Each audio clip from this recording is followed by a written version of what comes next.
What's up, everybody? Welcome back to another episode of the Dripping Creativity Podcast. I am your host, Chris Corvan, and today we are diving into the twisted brilliance of Phen Smith. He is a master of horror, known for his anthology work and his novel, The River's High Cost of Truth. Whether he's crafting chilling tales or hitting us with the Fenn's question of the day, this conversation promises to be a ride. Before we get going, don't forget to like and subscribe, leave a rating wherever you happen to be listening. Now we're just going to jump right into it. Fenn, why don't you introduce yourself to everyone? Well, I'm Phen Smith, short for Stephen Smith, but some people were figuring out. Horror writer, dark artist, weirdo, has been in the writing world for a long time, but, kind of hold myself back on getting the stuff published and stuff, so... But, with the anthology and my other projects going on, it's like taking a step in the right direction. Definitely. Let's kind of talk about the anthology to start off. Why don't you explain what it's all about and where the idea came from? So, on my day-to-day is Monday through Friday, regular 9-to-5 job. So, on the weekends, I go for long-ass drives. Like I will start in the Rock Hill area, South Carolina, and I may end up almost on the West Virginia border. Or as we went the first of the month, we went to the Cincinnati Zoo and stuff. So on one of them drives, I actually was thinking about this conversation with E.L. Knight in our group and stuff. It's like the cryptids, and it's like, this area would inspire a great story. It's like you got a pretty mountain country around this. It's like, what would I write? I know I would write something about Appalachia and small town cult. I know like Eva likes the horror stuff. I know she would write our various friends. It's like they have all contributions. Like, I wonder if I can get Chris, to greenlight something, because we all have some stories to tell. And it's like, I was like, okay, let's see what we can do. And then on Threads and stuff, which have been more active this year than any other social media, it's like a lot of people I follow, it's like horror. I'm like, okay, that's at least 10, 20 people who I know would be interested in that. Okay, what can we do to make this happen, make this be big and stuff? And it's like, also I'm a perfectionist as hell. It's like, so okay, let's give it a try. It's like, I may be biting off more than I can chew, but fuck it. That's generally everything I do is biting off more than I chew. So, I get it. So no, it's going to be absolutely awesome. We've had some good people reaching out, and we'll see who ends up submitting. It's going to be an adventure either way. I'm very excited. So kind of rolling and focusing on you there, the whole writing aspect. Where did that start? Was it an early childhood thing, later on in life? Tell me your creative tale. So where I'm from, my mom used to tell me and my brothers like little ghost stories. Get on the bunk bed, make the little tent fort on the bunk bed and stuff, and would tell us all ghost stories and stuff. Which I don't remember the stories. I keep trying to get her to write them down, so but I took that into adulthood. Plus, there's this book called Haunted Uwaris that I would read growing up in the local library, which I found out around 5th grade that there was a story in there that's the stoning of Pharaoh the Bull. It's family history.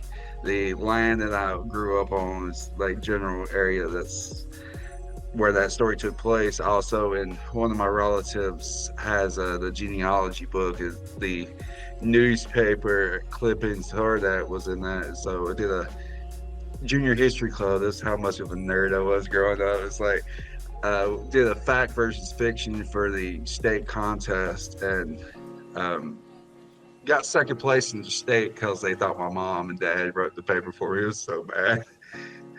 It's like, but from there, it's like I took the love of storytelling and sharing that into, adulthood, and especially horror. It's like I've always had a soft spot for the horror genre.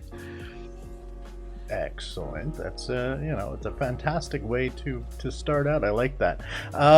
So you have kind of a knack for weaving together horror with some humor. What's kind of the spiciest inspiration behind one of your eeriest tales? So I don't know if I have this story. It's called Drip. That we actually, my friend and I, adapted on a failed podcast endeavor. That was a flash fiction. It's like, I wrote it for a contest that did not win, so we adapted it. I wrote that with the mentality: how can I get my wife to read, who does not like horror stories, to read this, and then have her mad at me for weeks? So I wrote this story. It's like, it was hilarious, great story. It's one of my favorite ones. But she would jump into bed like for months. It's like I could not go to bed before her. I could not turn off the light, and she would jump from the bed. And she's like 5'4", so seeing her jump from the bathroom to our bed was hilarious.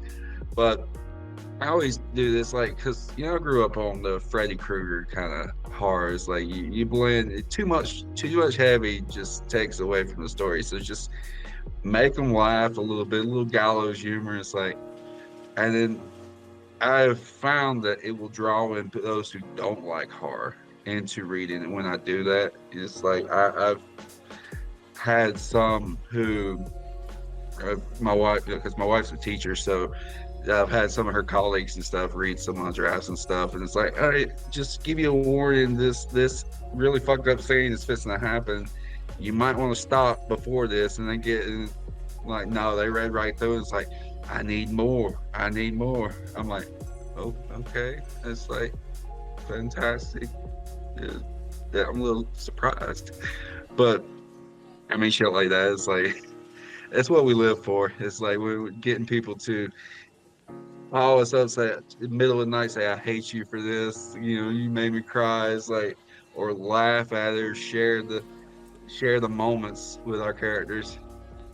Oh, for sure. That's half of the reason why we do it. The other half is just to get the voices to shut up. I mean, there's that. Those bastards don't ever quit. Never, ever. So you have said that being bald helps your creative juices. Can you share kind of a hair-raising moment where this theory has paid off? So, and for a little thing, it's like I didn't always embrace the hairless stuff, because I have a scar from ear to ear from something I'm not even going to get into. So it's like very self-conscious. So finally, it's like, fuck it. It's bald is beautiful. It's like, I heard somewhere it's like bald people are more virile. So it's like, yeah, I'll go there. So I have. It has helped, like, the changing the mentality of my protagonists and stuff. So you have a lot of fiction. There's a lot of popular fiction where the male is like blonde hair, chiseled, athletic, very very machismo energy and stuff. It's like I'm 6'2", I'm bald, I'm scarred, I got tattoos and stuff. I am unconventionally whatever. But it helped me by embracing that in myself. It's like, it helped me write more interesting characters who connected to the average person. It's like we can relate to somebody who looks like me more than we can relate to somebody who looks like Chris Hemsworth, kind of stuff. And while seeing that in horror, like the Cabin in the Woods movie, seeing that in horror is funny. It's like, a lot of the kind of horror and stories I write, I've tried to connect people to that. And my wife thinks that it's like I write a broody academic type. It's like, she's like, this except for the hair, this is very much you. I'm like, Well, why you gotta kick me when I'm down? Let's turn over and talk about your book there, the river's high cost of truth, right? All right. Why don't you tell us all about this? So, and what is funny that you was stumbled on that is I still stumble on that because the original title of the story was Danny's River. Now, there's a reason I changed it. So I'm gonna start back. Once upon a time, back in 2007, actually, I first conceived the idea of the story. This is back before I went to college. And at the beach and stuff. It's like, so I wrote this is the height of Nicholas Sparks. And so I wrote a story that was like in that genre and stuff. It's a little more gritty, a little more death involved, but no supernatural horror element. It's like, it was not great. It was terrible. So as years would go by and I work on other stuff, it's like your ability improves, hopefully, as time goes by. And every time I come out, it's like, I don't know what to do with this. I can't, this is too much to fix. So a few years back, is right around the height of COVID, actually. One of my closest friends who moved, we were roommates in college and stuff, best friends, like moved to Japan. Was like, all right, let's work on something. So we turned to Black and Grim podcast, which is an idea we had conceived from doing RPs back in the day, those text-based RPs and stuff.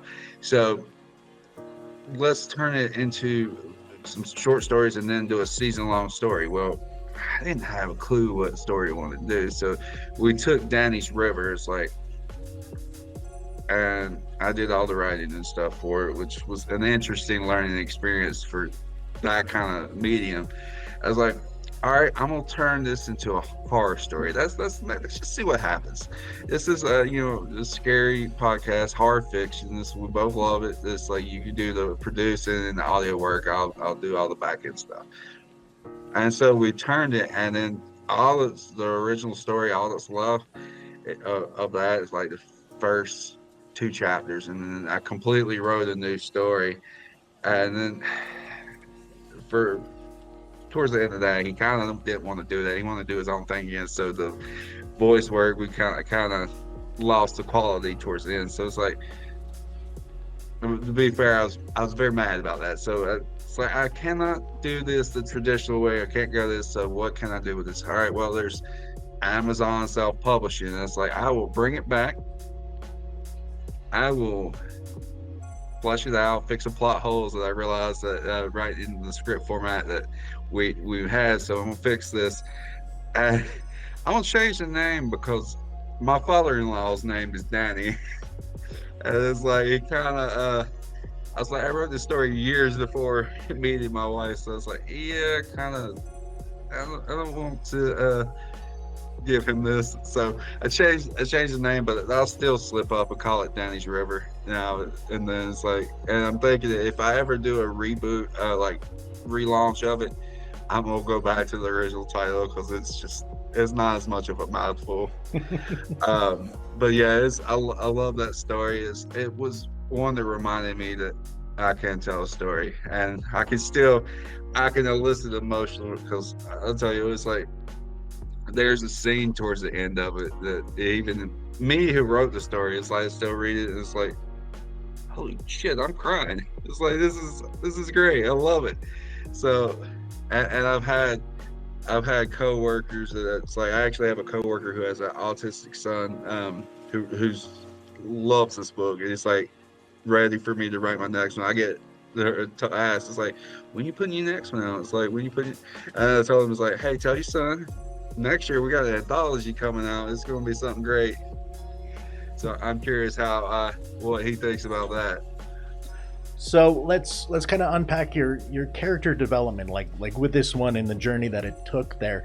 Do you find yourself starting with the character and then developing the story, or did the character develop from the story? So in the original version, and the final version. Two of my characters that are in the final version, Scott and Miranda, they are technically the heroes of the story. They didn't. Scott was very minimal in the original version. Miranda did not exist at all. It's like because what I do is I start with pencil and paper, and that's how my process begins. It's like I will sit down, and then for some reasons it's just a line click, and then it's just let the characters evolve, let them speak to me how they would, and it's like I honestly, when I first wrote it, it's like I did not know how it was going to end. It's like I just pure pantser all the way for that. It's like, but it come out where it felt so much organic, and then with editing you can go back and fix some of the ugliness and stuff. But I think by doing that, I created characters that were compelling and not your typical, not your typical hero's journey kind of characters and stuff. It's like my Miranda character is my white knight of the story, is like the hero, and her and Scott, it's like Scott was the best friend, was supposed to just drop off, but no, it's like, and I won't give it away for anybody who wants to read it. It's like the things, their character arc was one of the things that teared me up and got me emotional, and got my wife when she read the very end. I remember walking into the room, and after she read it, and she looks up and gives me the most hateful look I've ever received, tears in her eyes. I was like, I just backed away, just went back out. It's like, nope. I will let this cool off.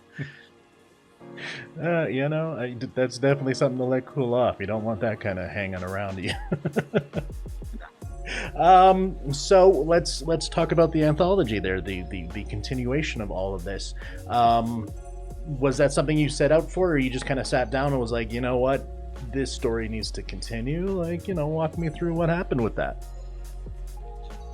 The anthology. I mean, honestly, it just really is what happens. Like, them long drives, man. It's like they help stuff. So I know for Danny's River and stuff, I actually, for the backup, it's like I had an idea for the story, my own story contribution to that. It's like I had actually, for the first time in my life that I can remember, did an outline for it, and like, I can do this. I can use this. I just gotta make this tweak. Yes. Has nothing to do with anything I've written before, but it definitely, has my trademark, a little dark humor and a little intensity and stuff. It's the Appalachian kind of mountain. There's some of the stuff is like rural town, little stuff. So we'll see what happens. It's like, but it's like, I told my wife, it's like, I don't want to be the weak link in this anthology. I don't want to be the one that writes the story. It's like, I get all these submissions of like, these are great, but who is this guy? It's like, oh wait, he's the one that compiled it. He should have just stuck to his day job. It's like, but no, it's the goal, because honestly, it's like the stories we tell want to make it where we are seen as a legitimate force in the creative world and stuff. It's like, and I didn't want to, specifically with that, I didn't want to be like, oh, look at these guys, they're just putting their friends in there. It's like, and skimp on quality and storytelling. Like, I mean, yeah, there may be friends in there, but the stories that we will compile will showcase what we're capable of. It's also reach people in different ways and show what side of literature this, for the people who don't understand that horror is so many different things. It's not just the 80 slashers. It's not just over the top gore. It's not sex and violence. There's also parable. There's also intense character relationships that are very compelling. So we'll see what that happens. I'm got the review team. I've got everybody lined up so far, so I'm curious to see what we get ourselves into once these stuff starts coming in. I mean, honestly, I'm a perfectionist. It's like a little OCD on some stuff, so it's like it's it's one of them that I learned years ago. It's like, don't be as brutal. There's a difference between brutal honesty and kindness. And it's like, after I lost a couple writing friends, it's like after the brutal honesty. So it's like, I learned tact is important. Compassion is important. It's also our stories are our babies. And so I might think your baby is not as developed as it should be, but there's a better way to say it. And it's like, then hurting. So I have learned the how to be a team player and stuff on this from previous stuff. It's like it's also I'm interested about the perspectives for those with especially the reviewers of the collection, because one of the things I wanted to do specifically with that was to get reviewers who are not necessarily horror readers and writers. It's like I wanted at least one, because you need at least one in something like this, but I wanted different perspectives. It's like because somebody who's in music can see a story, this is lyrical, this is beautiful, this is like awesome, and then you have I got one as an English teacher. I'm like, yes, my experience with you guys is like, definitely we will use you to make this because after, especially if you're a high school English teacher, you've seen some terrible writing.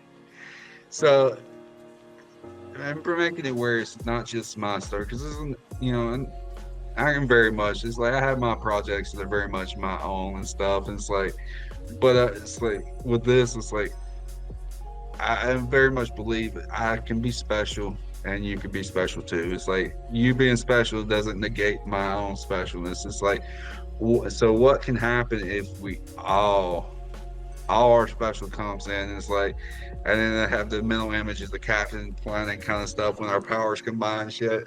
And it's like, yeah, that's gonna be interesting. It's gonna be fun, that's for sure. Let's kind of turn and focus back on you there. When it comes to the humor and horror, how do you strike the right balance? Like, what do you think is a good way to balance the two to really get the emotional impact you're looking for? I know it's weird to say. It's like some of it is pure instinct. It's I know my wife has asked me before, it's like, how do you do this? It's like it's like a spider's web plucking this. It's like, in the Matrix where you see all the ones and zeros. And so how I see things, it's like, all right, well, you have this whole thing, this will work, this won't, or this won't work, let's try this, and if it feels too much, it's I don't know, it's just a feeling, and for some reason my feelings pan out far more often than they don't. And then I use, especially with somebody who's like attached to high school humor and stuff, it's like I do basically, it's like a comedian testing out my jokes. It's like, does this actually work? It's like, and there have been plenty of times it doesn't, and I think something's funny that's not actually funny. It's like, but then there are times that you see the big picture because it floats. You have the story, whether you're a pantser or not, you have some sense of what the story is. It's like, well, for this later on, this doesn't work right now, but later on as it develops, this will make more sense. And it's like, it works. It makes absolutely no sense to anybody outside the community, but it works. Hey, sometimes those are the best ones. So what would be the best piece of advice you would give an aspiring horror writer to really terrify their readers?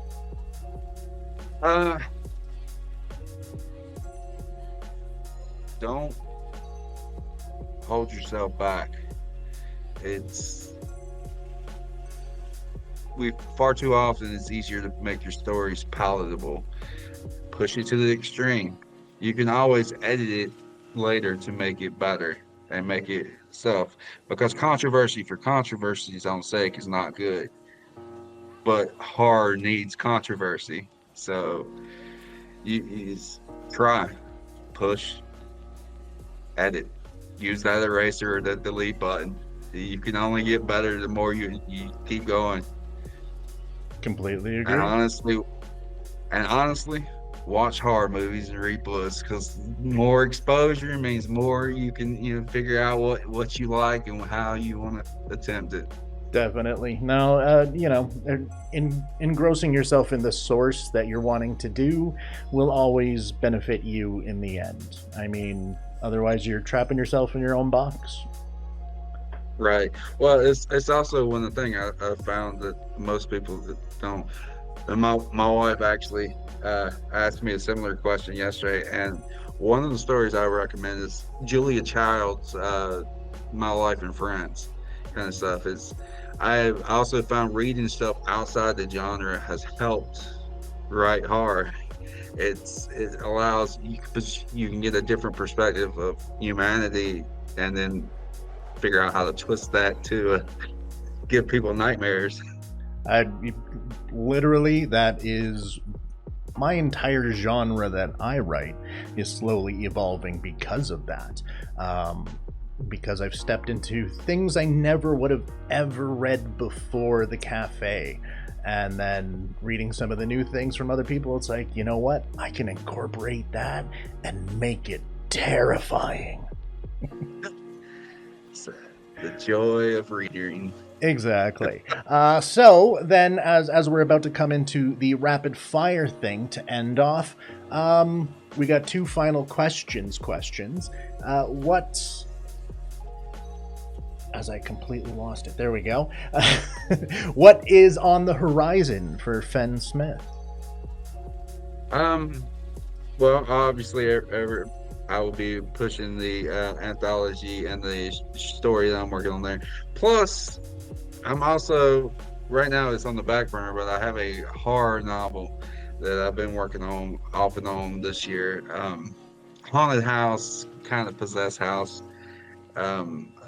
story, but it's not your traditional haunted house story. It's more a parasitic haunted house with the characters is a widower father and his daughter and stuff. So that's a fun story. It's like, but right now it's just too many pieces in the pie right now.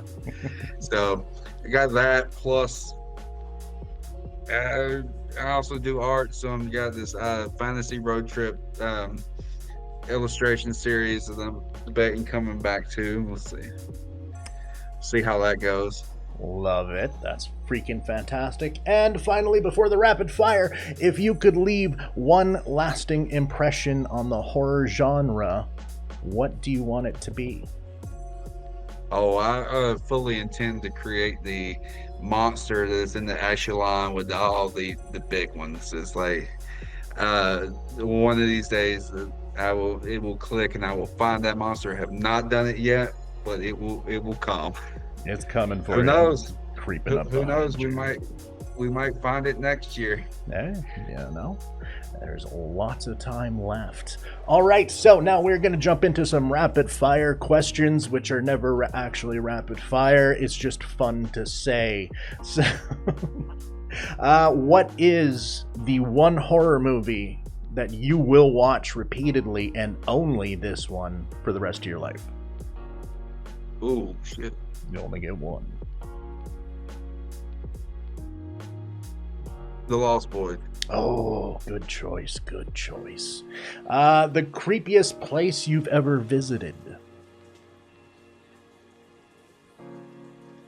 A rest stop in West Virginia. Okay, elaborate on this one, because this sounds awesome. So it was going up to New York to pick up some stuff in storage from an ex, and me, my youngest brother, and my dad were stopped off at the rest stop. This is like 2:00 in the morning.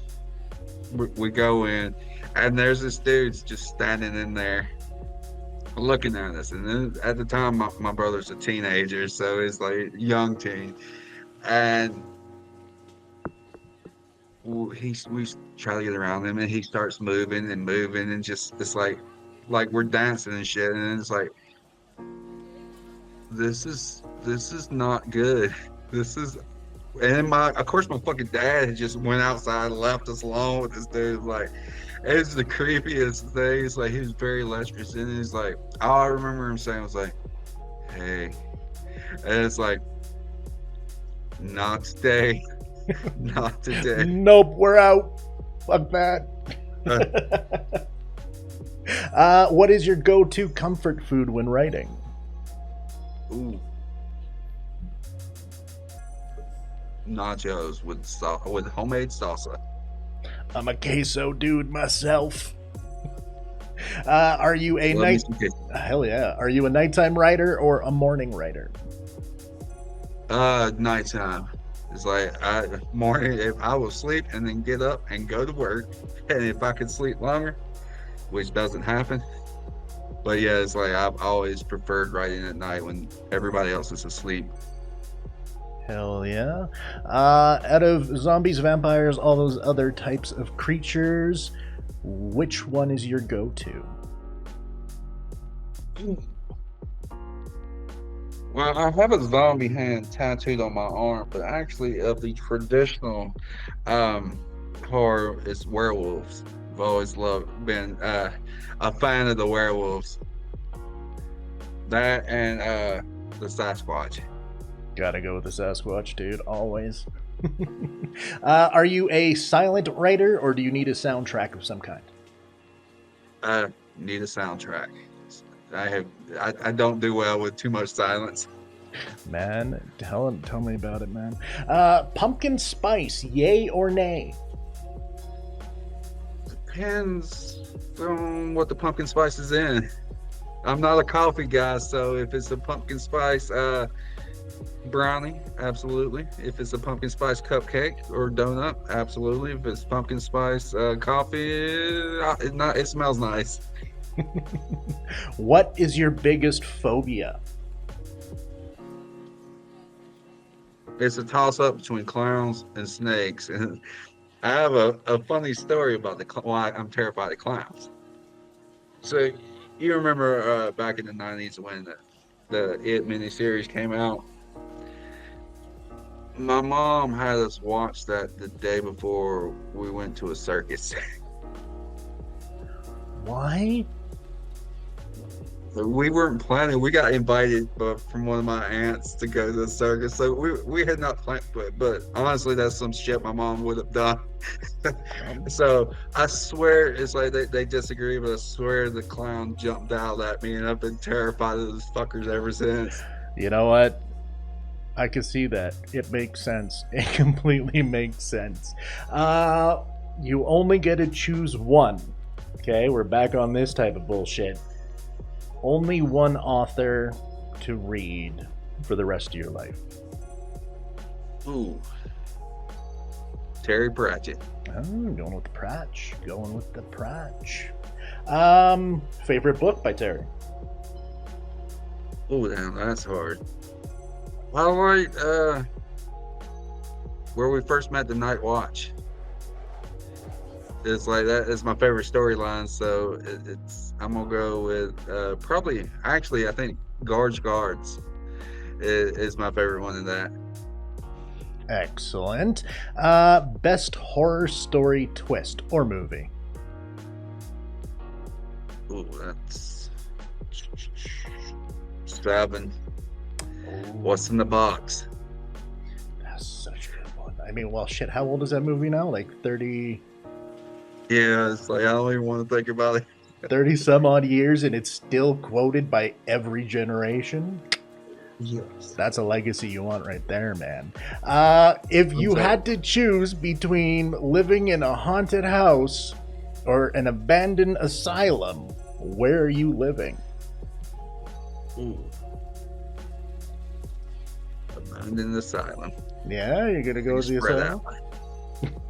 Oh yeah. Oh no, it's just you in one of the two. Oh yeah, that's still the silent. Really? Oh man, all the sounds and shit would just get to me. Too silent. And then not silent. Most unusual source of inspiration. For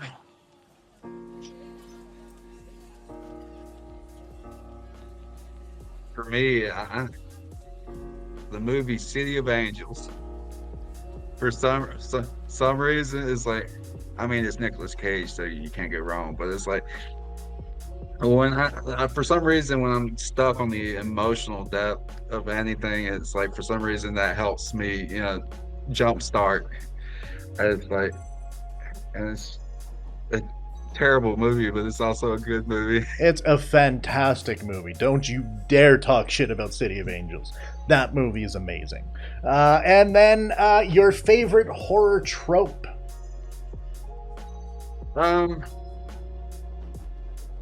Ooh, that's There's so many tropes.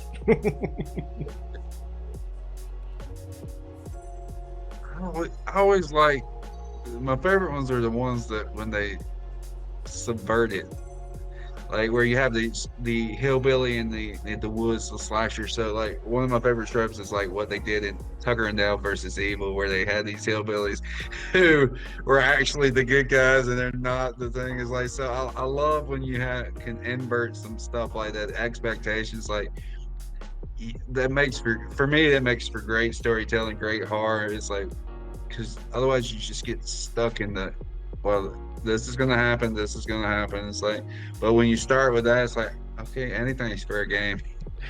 Completely, and especially when you're involving comedic timing within there, it's absolutely perfect.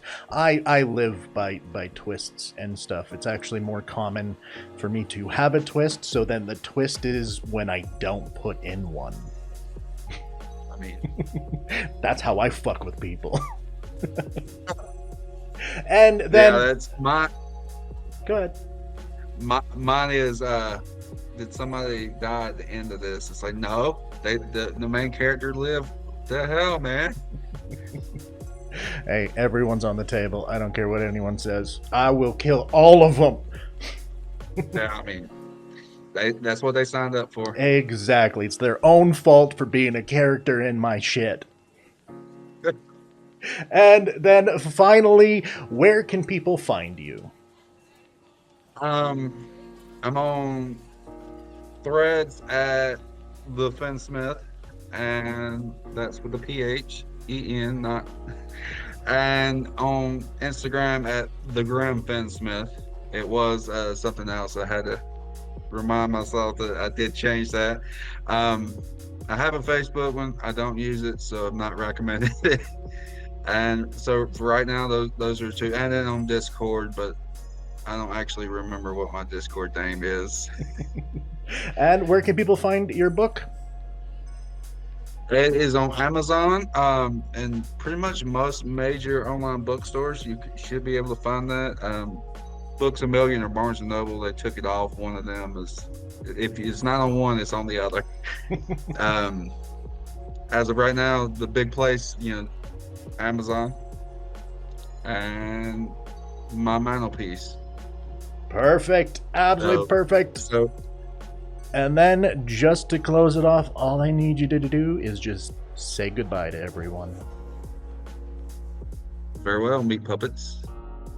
That is a wrap for today's eerie and insightful episode. Huge thank you to Phen Smith for taking us to the dark corners of his imagination. If you enjoyed this conversation, be sure to leave a rating, like, and subscribe. It really helps us reach more people. Don't forget to be a lookout for the Creative Coffee Cafe collection anthology that Fenn is running. It is going to be a freaking blast. I'm excited for it. As always, I'm Chris Corvan. You can find me everywhere, Chris of the Void. Remember, stay creative, stay inspired, and until next time, see ya.